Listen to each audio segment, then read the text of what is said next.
Olá, um bom dia para você. Os senadores fizeram nesta terça-feira a primeira sessão deliberativa do ano. Na pauta, o desarquivamento de projetos. O plenário do Senado decidiu desarquivar a proposta de emenda à Constituição que proíbe o aborto desde o início da gestação. A chamada PEC da Vida voltará a ser discutida na Comissão de Constituição e Justiça e no plenário, a pedido do senador Eduardo Girão, do Podemos do Ceará. O objetivo é apenas desarquivar para a gente debater o mérito na CCJ e no plenário, com o objetivo de incluir na Constituição algo que faltou, um complemento importante. Se nós reclamamos que hoje estamos tendo muita violência no nosso país, e é verdade, o princípio da violência começa no aborto. A proposta gerou divergências entre os parlamentares. Nós agora abrirmos um debate sobre a possibilidade de proibição do aborto até nessas situações seria, no meu ponto de vista, um retrocesso muito grande. Esse é um tema polêmico, é um tema que comove a sociedade como um todo e nós não podemos nos esquecer que se nós não avançarmos nessa pauta, o Supremo Tribunal Federal fará. O PPS encaminha favorável ao desarquivamento porque não há uma discussão neste momento de mérito. Esse é um debate que nós vamos fazer no momento certo e esta é uma temática que nós precisamos enfrentar, porque se não enfrentarmos, senador Girão, outros tomarão uma prerrogativa que é nossa, do Legislativo brasileiro, que é do Senado. Eu temo que algum debate venha a suscitar a possibilidade de restrição do que já existe, que são hipóteses de aborto extremíssima que tem na legislação penal brasileira. A legislação, repito, o aborto em regra na nossa legislação é proibido. O senador Humberto Costa apresentou requerimento para retirar o assunto da pauta, mas não conseguiu votos suficientes. Votaram não ao requerimento 61 senadores, sim 8 senadores, quórum 70. Está rejeitado o requerimento de retirada de pauta. Os senadores também aprovaram o desarquivamento do projeto que torna mais rigorosas as regras para a segurança das barragens. A decisão foi unânime. Nós precisamos de regras que não façam mais com que famílias, dezenas, centenas, vivam a tristeza que nós estamos vivendo em Minas Gerais. Nossa resposta tem que ser firme. A primeira delas é o desarquivamento e trazermos à discussão uma legislação mais dura que, de fato, nos permita viver dias mais tranquilos. Não tem um país no mundo mais irresponsável com as águas do que o Brasil. Nós temos agora 2 rios comprometidos em Minas Gerais. O Rio Doce e agora o Rio Paraopebas, que deverá ficar morto aí por mais de 40, 50 anos, com a taxa de oxigênio dissolvido muito baixo. Então não haverá vida nesse rio. E isso não pode acontecer, porque não há elemento mais importante para a preservação da vida humana e das novas gerações que virão do que a água. Também foi lido em plenário o requerimento para a criação da Comissão Parlamentar de Inquérito, que vai investigar o rompimento da barragem em Brumadinho. O presidente do Senado, Davi Alcolumbre, conversou com jornalistas após a sessão.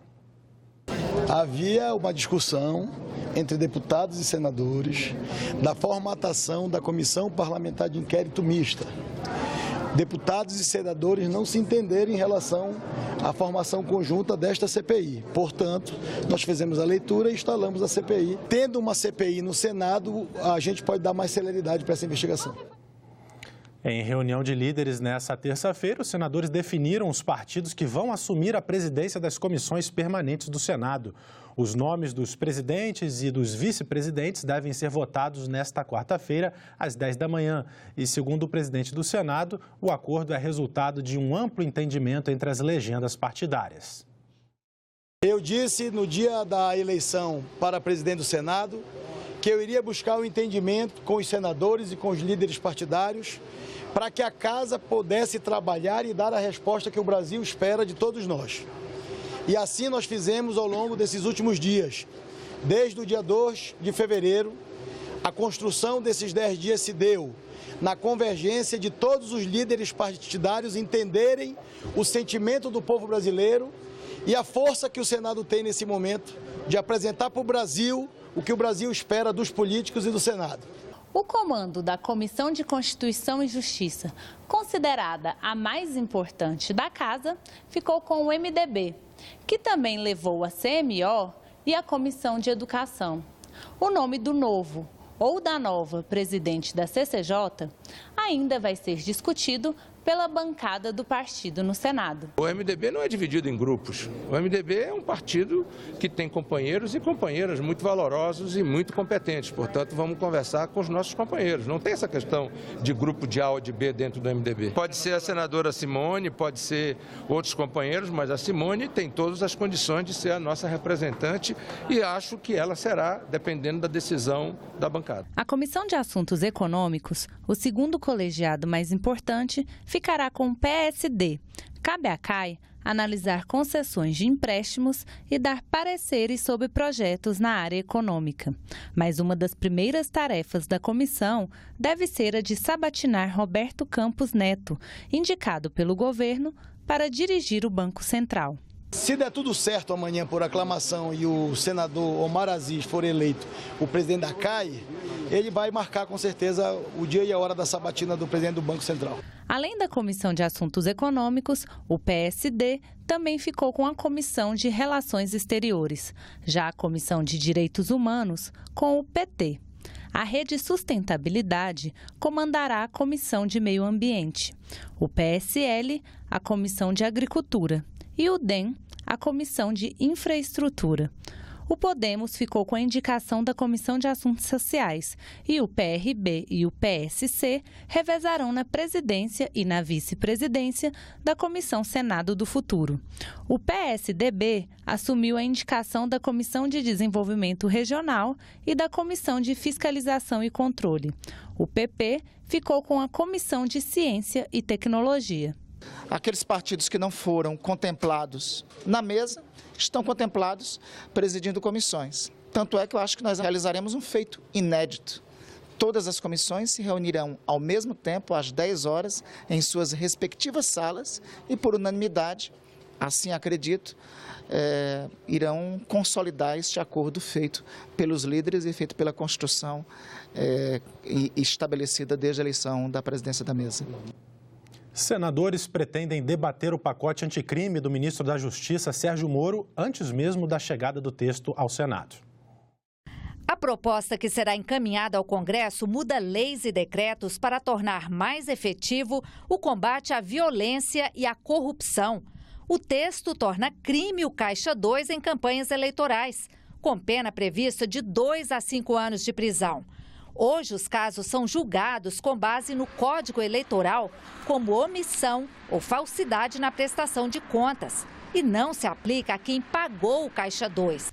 Também torna regra no processo penal a prisão após condenação em segunda instância, um entendimento do STF que vem sendo aplicado desde 2016, mas com questionamentos na Justiça.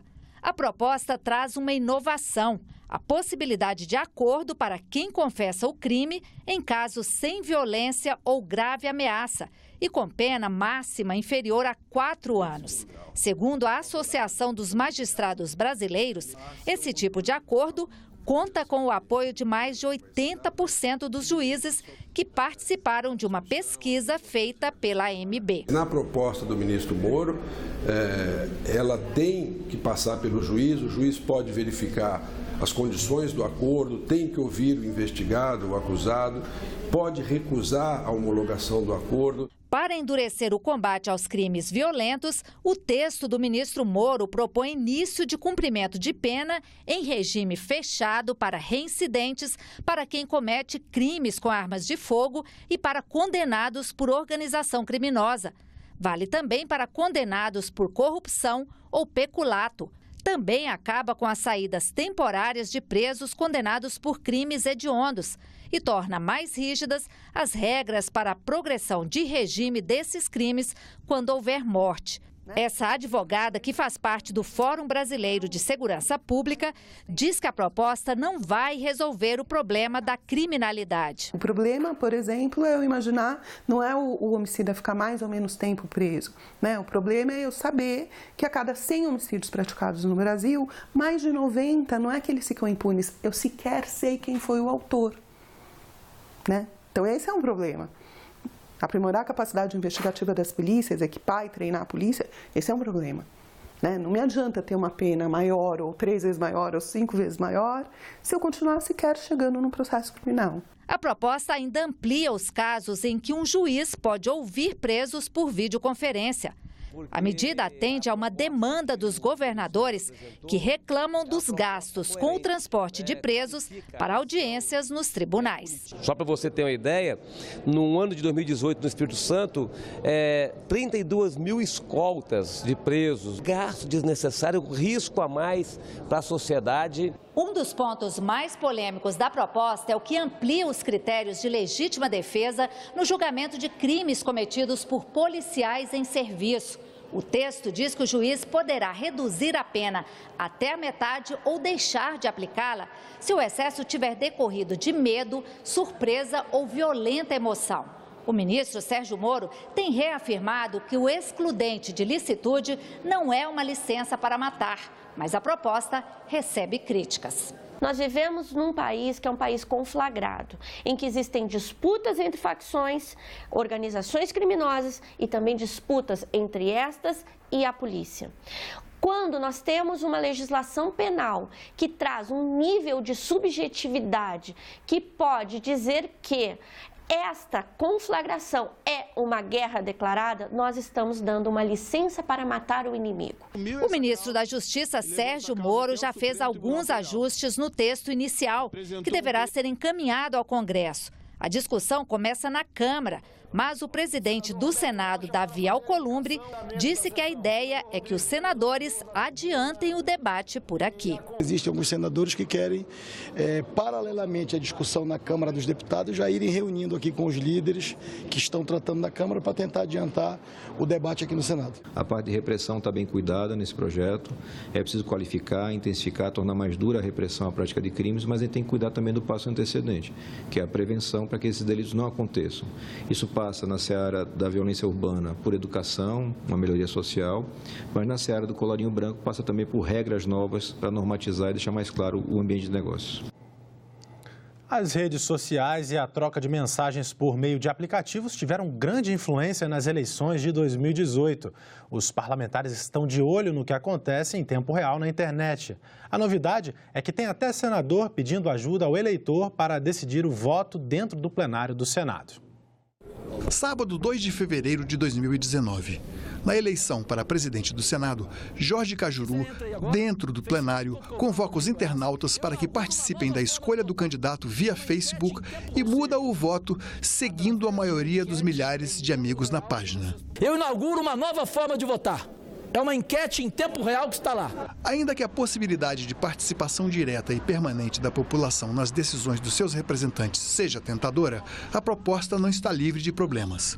Para esse professor de marketing político, só a presença física do eleitor elimina a possibilidade de fraude e compra de votos. A classe política agora se obriga a ficar mais tempo em contato com o eleitor.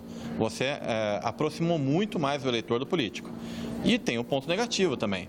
Você acaba, às vezes, tendo um posicionamento político sendo influenciado por um ativismo digital, o que pode representar um lado só da moeda, se um grupo de ativistas for mais forte do que o outro. De acordo com os especialistas, quando um parlamentar submete o voto à opinião do eleitor via redes sociais, não se trata exatamente de democracia direta, mas de um referendo.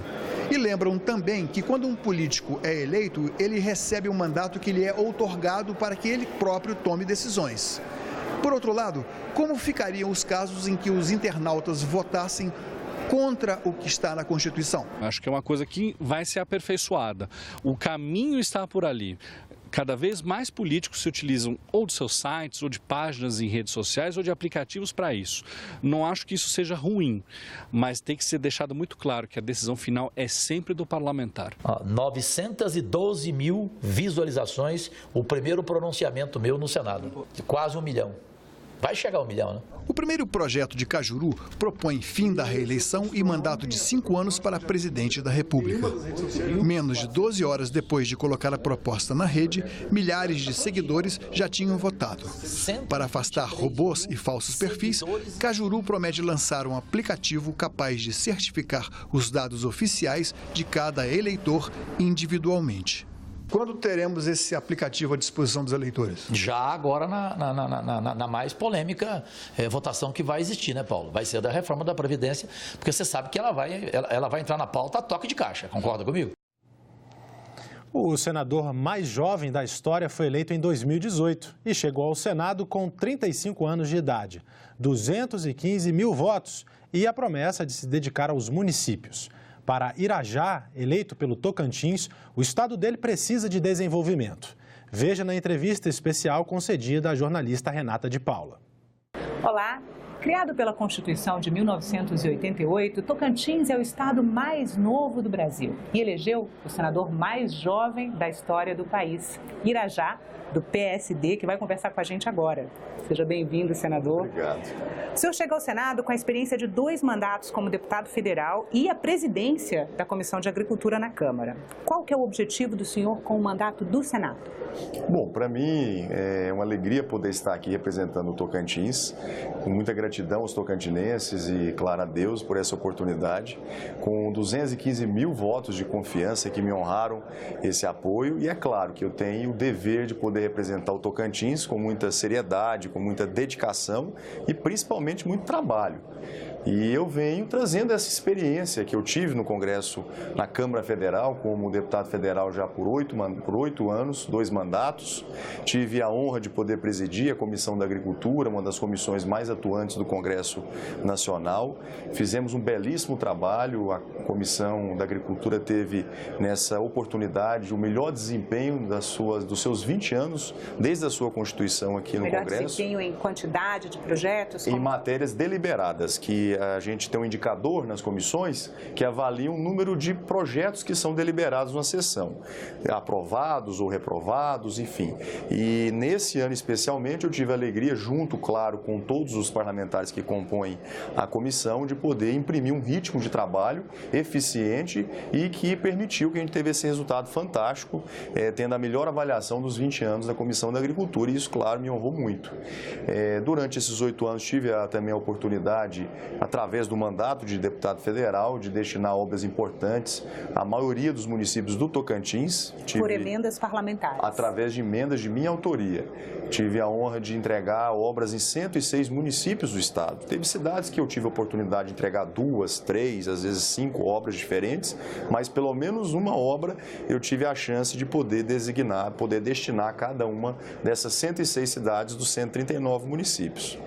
Ao longo do mandato, durante 8 anos. Durante os 8 anos. O senhor apresentou emendas parlamentares à Comissão de Orçamento que foram destinadas a 106 municípios dos 139 emendas de minha autoria, em todas as áreas, na saúde, posto de saúde, escolas, creches, asfalto novo nas ruas onde não tinha, enfim, ginásio de esporte, quadras esportivas. E isso para mim é uma alegria poder ajudar tantos municípios do estado e minha obrigação, eu fui eleito para isso. O senhor, na campanha, visitou todos os municípios do Tocantins? Todos os 139 municípios do estado. E qual o panorama que o senhor traz para o Senado? Eu tive, na verdade, este ano de 2018, a oportunidade de visitar 2 vezes cada um dos 139 municípios, não foi apenas uma vez. E, para mim, além de poder estar reencontrando lideranças políticas, prefeitos, estar tendo um convívio, o contato com as pessoas, que isso para mim é muito importante, é a oportunidade da gente ver essas obras que a gente tem o orgulho de poder levar a cada uma dessas cidades, de poder ver a olho nu os problemas que cada uma das cidades enfrentam, se é a falta de asfalto ou se é uma dificuldade maior na área do esporte ou na educação. Então, é um bom termômetro essa ida, essa visita a cada uma das cidades. E durante a campanha a gente tem essa oportunidade de poder estar tendo uma avaliação do que você vem realizando, no seu mandato, como também é uma oportunidade de você poder fazer uma pesquisa, em cada um desses municípios. E isso foi muito importante, não só para a campanha, mas principalmente agora, durante o mandato. E qual é a situação do estado hoje? Olha, eu sou da opinião que a gente pode sempre melhorar. Nós estamos comemorando 30 anos da criação do Tocantins, é o estado mais novo do país. Tivemos os 15 primeiros anos do Tocantins, foram anos de glória, anos que nos trazem muita saudade, porque naquela época o Tocantins bombava, muita coisa boa acontecia, a construção das estradas, das escolas. A maior parte das obras de grande porte do Tocantins foram implementadas nos 15 primeiros anos do estado. E, infelizmente, nos últimos 15 anos essa história não se repetiu. Nós tivemos uma instabilidade política no estado, principalmente nos últimos 10 anos? Nos últimos 10 anos tivemos nada mais, nada menos que 6 governadores diferentes. Você imagina numa empresa que você troca de gerente 6 vezes em 10 anos, o que não acontece com uma empresa dessa, Ela possivelmente ou vai falir ou vai ficar muito mal administrada. E com o governo não é diferente. Essa alternância consecutiva e sucessiva de governos criou um clima de instabilidade nas pessoas, no servidor público, nos empresários que não têm confiança no Tocantins, em investir, em fazer seus investimentos ou ampliar aqueles que já estão instalados no estado. Então se instalou um clima de insegurança no Tocantins em função desse troca-troca de governos. Sem entrar no mérito, quem foi bem, quem foi mal, quem acertou, quem errou. O fato é que ninguém, em condições normais, vai querer investir ou vai confiar no estado que tem trocas consecutivas de governos. E agora nós precisamos virar essa página. Tivemos a eleição, reelegendo o governador interino, que era presidente da Assembleia. Ele agora tem a oportunidade, nesses 4 anos, de implementar o seu plano de governo e retornar à estabilidade política, parar com esse troca-troca de governos e voltar ao que era o Tocantins de antes, um Tocantins em que os governadores costumavam terminar o mandato. E eu, particularmente, torço para isso. Por que trocou tanto de governadores? Eles eram caçados? Governadores que foram caçados, infelizmente, teve renúncia também de outro governador, e isso não foi bom para o Tocantins, Os números falam por si. Pois é, apesar de todo o potencial produtivo, o Tocantins hoje tem o 4º menor PIB do país, O que é possível fazer no Senado para ajudar o estado? A vocação do estado do Tocantins é a produção de alimentos. É um estado que é muito forte na pecuária, tem crescido muito na agricultura, na sua produção de soja, de milho, de algodão. E essa é a vocação do estado. E agora nós temos recebido as agroindústrias, que beneficiam essa matéria-prima, agregando valor, gerando empregos e, claro, que o estado cresce com o seu PIB. Agora, o que nós precisamos é fazer o dever de casa, Nós precisamos ter a estabilidade política para proporcionar um ambiente de negócios para que essas empresas ampliem seus negócios e novas empresas se instalam no Tocantins. Só assim nós vamos gerar novos empregos, Nós vamos aquecer o comércio, criar oportunidade para as pessoas e tirar o estado da dependência do funcionalismo público. Nós temos 1,5 milhão de habitantes. Possivelmente votam em cada eleição 700 mil eleitores e temos quase 300 mil servidores públicos quando nós somamos os servidores do estado, da capital e também dos 139 municípios. Então você nota que há ainda uma dependência muito grande do funcionalismo público e um estado não pode crescer ou não pode prosperar numa condição como essa. E quais são os maiores entraves hoje, além dessa dependência, mas para o desenvolvimento do estado? Infraestrutura, educação?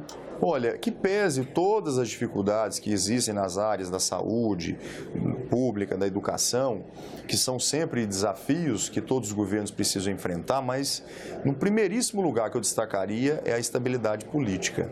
Porque se você não tem um comando no estado, se você não tem um líder que as pessoas olhem e acreditem nesse líder e que ele possa permanecer no governo até o final do mandato. E cumprir os seus contratos. E cumprir os seus compromissos. E levar a cabo os seus projetos. É impossível você pensar no que uma economia possa prosperar numa condição que não seja essa. Então, eu acho que esse é um primeiro ponto. É a gente agora voltar ao Estado ao clima de estabilidade política. Com isso superado, eu tenho certeza que essas outras dificuldades também serão. Nós temos uma bancada aqui muito representativa, que está coesa em ajudar o Estado, em ajudar ajudar o governo que foi democraticamente eleito, os 8 deputados federais, o senador Eduardo Gomes, que foi eleito comigo também, a senadora Cátia, que está no meio do mandato, e estão todos dividindo o mesmo espírito. Agora é o momento de unir, né? Foi superada a eleição, agora é o momento de unidade da bancada para nós trazermos recursos federais para ajudar o Tocantins. Já temos 2 financiamentos que estão na bica, como a gente costuma dizer, que já estão aprovados, de quase 1,5 bilhão da Caixa Econômica Federal e do Banco do Brasil. O Estado, o governo atual está fazendo o enxugamento da máquina, reduzindo os custos administrativos, diminuindo o tamanho da máquina pública. Tem feito o dever de casa para recolocar o Tocantins na classificação B de risco, para que o Estado possa contratar esses 2 financiamentos. E isso provavelmente acontecerá agora nesse primeiro semestre. Isso acontecendo, nós vamos ter canteiros de obras em todos os municípios do Estado. Nos 139 municípios serão contemplados com esse recurso federal, esse recurso dos 2 financiamentos da Caixa e do Banco do Brasil, porque vai levar asfalto para todas essas cidades. Nós vamos ter as obras estruturantes, hospitais de Gurupê, de Araguaína, nós vamos ter pontes, 1.000 quilômetros de asfalto novo nas rodovias estaduais. Enfim, o Estado vai dar uma grande sacudida. E nós precisamos muito restabelecer a ordem fiscal do Estado para contratar esses 2 financiamentos que já estão pré-aprovados. Senador Irajá, muito obrigada pela sua presença aqui no estúdio. Obrigado. Eu quero agradecer a oportunidade, dizer da minha alegria de estar aqui e do desafio, né? Tive os 2 mandatos como deputado federal e agora no Senado o desafio de poder levar a obra para todos os municípios, 139 municípios. E termina agora, Renata, essa missão. Eu estou agora no mês de fevereiro, que nós estamos, indicando as emendas do orçamento do ano passado, que eu ainda era deputado. A missão como deputado ainda não acabou. Não, eu vou terminar ela agora. E essa missão é concluir os 139 municípios. Eu vou ter essa alegria de encerrar os meus 2 mandatos como um parlamentar que vai ter pelo menos uma obra em cada um dos 139 municípios do Estado. Isso para mim é uma grande honra e uma bandeira, que é a bandeira do municipalismo que eu defendi nesses 8 anos e quero ampliar agora no Senado Federal. Bom, muito obrigada, senador. Obrigado. E nós ficamos por aqui. Você pode rever as reportagens desta edição na nossa página na internet, senado.leg.br/tv. Muito obrigado pela sua companhia e continue sintonizado aqui na TV Senado.